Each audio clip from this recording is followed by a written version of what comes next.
everyone, I'm Joy and I'm back for another video, and today's Thursday and of course we have Travel Thursday. I'll make you fall in love. First love, it can't be broken.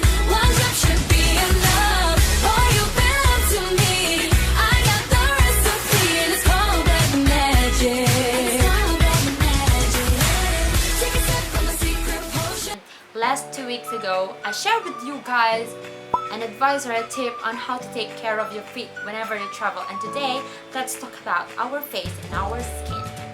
When I went to Taal volcano, I did expect that place was so hot that it's really freaking hot. Of course, it's a volcano!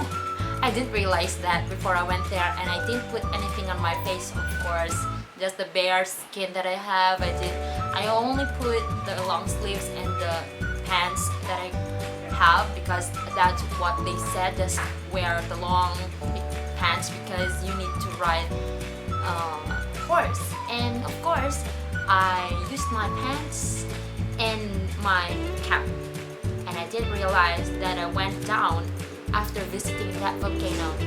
I just got a map on my face. You heard it right, I just had a map on my face because I was burned, because you need to ride that freaking horse all throughout to go up on that volcano to see the crater, and then you need to ride again that horse when you go down to go to the lake.